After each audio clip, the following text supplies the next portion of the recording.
Past performance is no guarantee of future results. Content is offered for information purposes only. Unless stated otherwise, any and all individuals participating in the video are third parties that include both professional investors and individual investors who may not be licensed or certified by any institute or regulatory body. Unless stated otherwise, the views or opinions expressed may not reflect those of Seeking Alpha as a whole. The accuracy and completeness of content shared cannot be guaranteed. Seeking Alpha does not take account of your objectives or financial situation and does not offer any personalized investment advice. Seeking Alpha is not a licensed securities dealer, broker, U.S. investment advisor, or investment bank.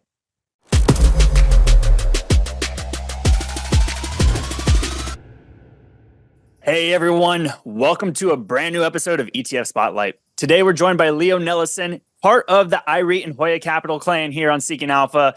Leo, we got to talk about value versus growth and what you're seeing in the markets. And we're going to talk about one very popular ETF today. So thank you for coming on the show. Would you mind just taking a second and lay the land, value versus growth? How are you thinking about this? Well, thank you very much for having me. The value versus growth debate is, I would say, one of the most important topics on the market. Because basically since the great financial crisis, growth stocks have been, the place to be. In general, the S&P 500 did quite well. I think it returned over 13% on average per year. And investors who were overweight in growth stocks, especially these Magnificent Seven of FANGs or whatever you want to call them, they did much, much better. So in general, I would always say that rotations and comparisons, value versus growth, are incredibly important debates because it really determines one's performance going forward. It's not necessarily about, do I buy stock A or stock B, but it's really about a fundamental question: in what category do I want to put my money? So that's basically what this debate is all about, really finding the most alpha for the next 10, 20 years, maybe. Yeah, so let's talk about specific, as of right now, market environment it seems risk off, right? It's kind of what we're watching happen pretty much weekly now. Ever since about the end of February, we're seeing this drastic pullback. So obviously the risk side of the market, the growth side of the market is feeling a little shaky in their boots, right? So everybody's kind of looking at value, but value is also getting hit a little bit as well. But you said you're focused on not only ETF income generation, but also undervalued dividend paying stocks. What is the approach there of, what kind of areas of undervalued, like how do you consider it undervalued, I guess? Yes, that's a great point because,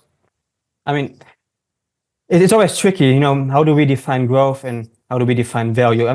To most, a value stock is like a very boring industrial company, right? And why would you buy a boring industrial company when you can buy Meta, Amazon with high growth rates, right? And secular tailwinds from AI, cloud computing, you name it. So there's always been a very interesting debate. And even valuation-wise, the markets are trading, especially before the sell-off, after the lofty valuation. And people always made the point, when we compare the market's valuation to, let's say, pre-great financial crisis levels, back then the market really was dominated by industrials, energy companies, basic materials, and these companies have different growth rates and entirely different business models from the companies that dominate the market right now. So there's always been, is the market overvalued or is it not, right? So, but to me, one of the charts that I use, which shows the value versus growth relative valuation. So essentially what these lines indicate is if the line goes down, it means growth stocks outperform value stocks. So they either rise faster or decline less. And if the line goes up, then it means the exact opposite, value stocks outperform growth stocks.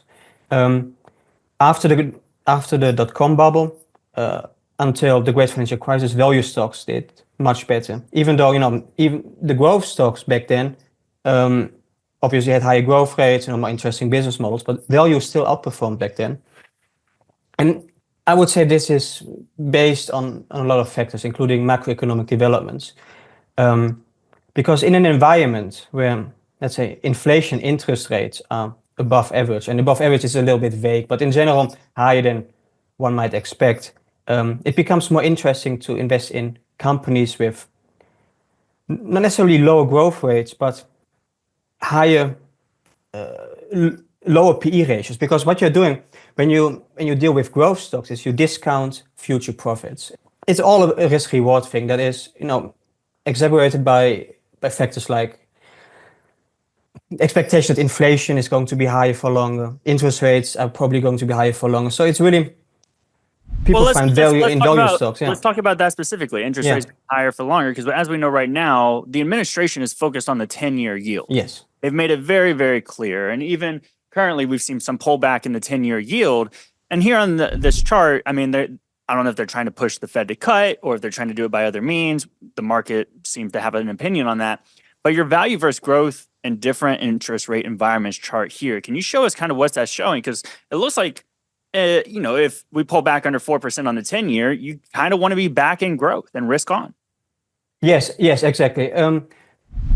The administration is, yes, they're absolutely trying to get the 10-year down. They need, I mean, Trump and presidents in general, they want lower rates, low inflation, high employment, all these things.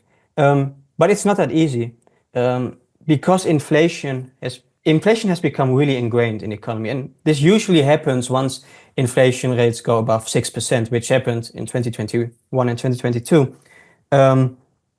Since then, inflation has been very sticky, and even though oil came down, copper had a big decline, and even wage growth came down, the underlying economy still faced really, really sticky inflation. And before the election last year, the Biden administration, they issued a lot of short-term debt because they did not want to disturb the longer end of the curve, right? Because that would have created incredible volatility, because they had to issue hundreds of billions, even trillions in debt in the long-term bonds. So in the long bonds. And that would have created incredible volatility. So they stuck with short-term bills. And Trump and his team always say that's a big risk, what they're doing here, because it means we need to refinance much earlier and probably against higher rates. But now the Trump administration is doing the exact same thing. They are also mainly issuing short-term bills to finance the deficit and everything. They need the economy to cool off, even if that means sacrificing stock market gains for the time being. So if they do it early, they maybe can blame some of it on the Biden administration for political reasons, and then start on a recovery. And here's the thing. Let me say though on that point, but Yeah. people say the economy is one thing, but the stock market is different, Yes. right? And I think you brought this chart here that shows that pretty well, talking about S&P 500 profit margins and the year over year Yes. pro forma EPS growth. I mean, look at this. It doesn't look like the stock market is connected to the weakness in the economy at all. Yes, so that's a great point. The thing is, and it's a bigger picture. Even and that's a few minutes ago you said if Trump is successful in pressuring inflation, wouldn't that mean a return to growth stocks? And yes, on a short-term basis, that would be true. But I think let's say they get inflation down 100 basis points. I'm just making something up. This is not a prediction, but let's just say they succeed in that. Regardless of what happens to the stock market, then they will probably need to create some sort of stimulus to get the economy back on track, because there are really big cracks in cyclical industries and in lower income consumer spending. So they would have to boost the economy, and that would more than likely, almost 100% certainly, cause a rebound in inflation. That's my thesis has always been above average inflation on a longer term basis. I never said inflation is not going to come down. I always said inflation will be higher for longer on average. And to come to the other part, to this chart, generally speaking, the S&P 500 has done very, very well because it's very overweight in tech stocks. I think the biggest 10 stocks accounted for close to 40% of the market. Sorry. So it was, really AI-driven growth and with secular tailwinds. And that also is an issue because right now the market is trading at, I think, roughly 20 times forward earnings. And that's not the end of the world, but it puts tremendous pressure on companies to grow. Because if you are trading at 20 times earnings, one of the highest in the past few decades, and this is based on earnings expectations of 12% this year, followed by 14% next year, then, well, a lot of good news has been priced in. It's like, when the Chiefs make it to the Super Bowl, everyone more or less expects it. And when a team like, I don't know, I'm not going to insult anyone, but a worse team makes to the Super Bowl, everyone is surprised. And It's the same in football. We're really dealing. This market is, expectations couldn't be high. Even though the stock prices have come down a little bit, but this is, the risk reward. EPS expectations are high. At least they were prior to last week when tariff fears came back. EPS expectations were high. Valuations are high. Okay, let's kind of pivot the conversation here. Obviously, we're talking about income generation, moving over to that value side of things. The JEPI ETF, JEPI. What's the case for this ETF? Why do people love it so much? And is now the right time for this ETF to be in a portfolio?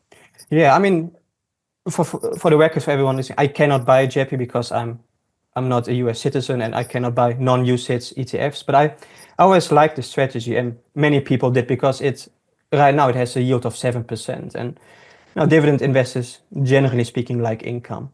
But JEPI, and I brought a chart with me. I brought the ratio between JEPI and S&P 500. The same with value and growth. A declining chart means the S&P 500 is outperforming, and an increasing chart means JEPI is outperforming. And if the stock price increases, you still have the premium. You get a premium when you sell a covered call, but you don't have the underlying stock anymore. So that's a headwind. But in a scenario where stocks remain flat or even go down, then the chances of your stocks being called away fall. So when we look at this chart of this, this comparison between JEPI and S&P 500, we see that in 2022, JEPI outperformed the S&P 500 for more than a year. And the same is happening right now. Since the start of this year, JEPI is outperforming, that's because investors in JEPI get to keep the premium. They always do, because once you sell covered call, you have the premium, and they also keep their shares. Even though the share prices decline as well, you still have the benefit compared to the market, because your shares don't get called away and you have the premium, so you have improved income. In general, it makes more sense to focus on income and sell covered calls, which makes JEPI, to me, more interesting than the S&P 500 for dividend investors going forward. And I brought a chart with me which shows the S&P 500 PE ratios compared to the subsequent 10-year returns and 1-year return. And what we can see on a short-term basis is basically a random walk. Over the next 12 months, it doesn't matter if the S&P 500 is cheap, cheap in quotation marks, or expensive. It's basically a random walk. But on a longer-term basis, the higher the valuation, the lower the expected return.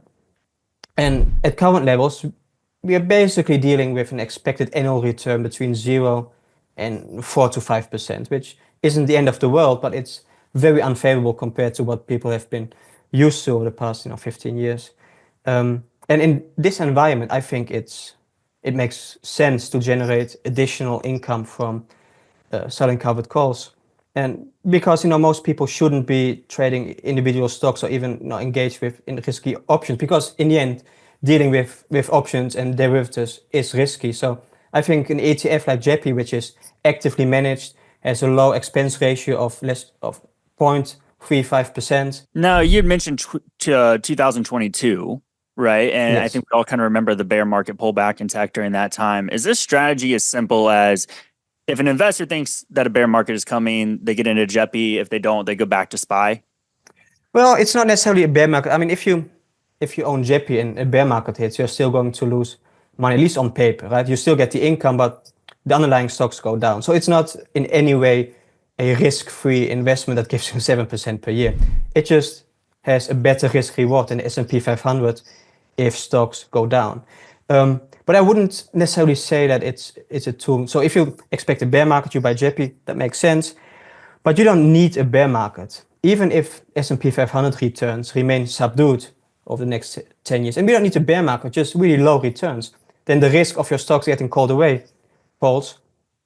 And you're very likely to outperform the S&P 500. So that's basically my thesis.